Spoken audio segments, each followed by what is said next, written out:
Before Iran existed, there was an empire that ruled almost everything, the greatest empire in the world, and even so it wasn't invincible. Before empires dominated maps, there was a land between deserts and mountains where cities flourished, a place the world would eventually learn to fear. Long before it was called Iran, this region was already home to ancient peoples who controlled routes, trade, and strategy long before Europe had even organized itself. While other regions fought over territory, something different was emerging here, a system that didn't just want to survive, it wanted to rule everything.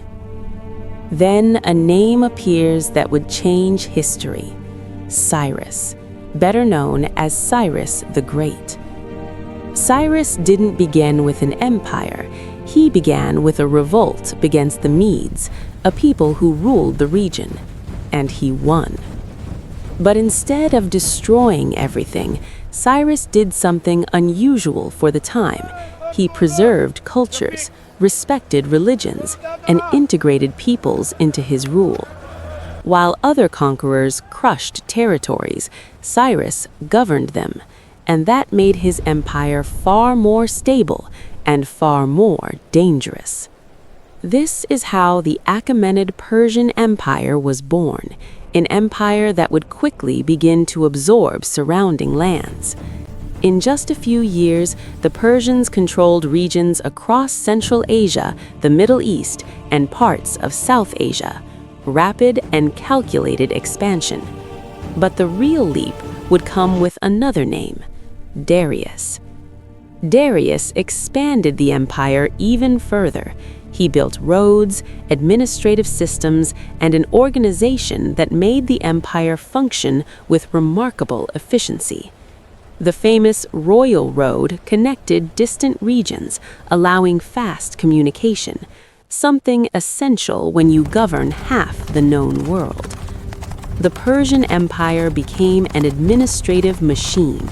Tributes, governors, and laws organized vast territories. But the larger the empire, the more enemies began watching from afar. And one of those enemies was across the sea, a group of cities that didn't yet know it, but were about to face a giant empire. On the other side of the Aegean Sea, Greek cities were growing in ambition, small, divided, but dangerously confident in the face of a massive empire. When Greek cities supported revolts against Persia, the empire responded, not with words, but with armies. That's how the Greco-Persian Wars began, a conflict between a colossal empire and smaller cities that refused to bow. At the Battle of Marathon, the Greeks did the unthinkable.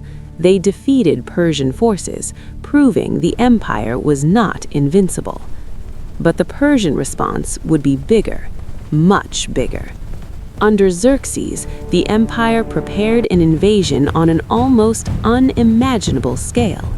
Bridges over the sea, thousands of soldiers, and an ambitious plan. Xerxes wanted to crush Greece and end any challenge to his power. At Thermopylae, a small group of Greeks tried to hold back the Persian advance, a battle that would become legendary. Even when winning, the Persians couldn't fully dominate the Greeks. The war dragged on, and the cost kept rising. Slowly, the empire began to reveal something unexpected, not weakness, but limits. Controlling vast territories was difficult. Revolts emerged, expenses grew, and holding everything together demanded constant effort. Meanwhile, in northern Greece, a new power was rising quietly: Macedon. And with it, a name that would change everything: Alexander. Alexander the Great grew up hearing about the power of Persia, and he decided he didn't just want to face this empire, he wanted to conquer it. In a series of fast and strategic battles, Alexander advanced against the Persian Empire, defeating larger armies. And then, something unthinkable happened. The greatest empire in the world began to fall to a single commander. With each victory, Alexander pushed deeper into Persian territory. Cities fell, armies were defeated, and the empire began to fragment. In 330 BC, the Achaemenid Persian Empire finally collapsed. The greatest empire in the world had been defeated by a young Macedonian commander. But conquest was only part of the story. Alexander tried to merge Greek and Persian cultures, creating something new that wouldn't last long. After his death, the empire was divided among his generals. Persian lands became pieces in constant power struggles.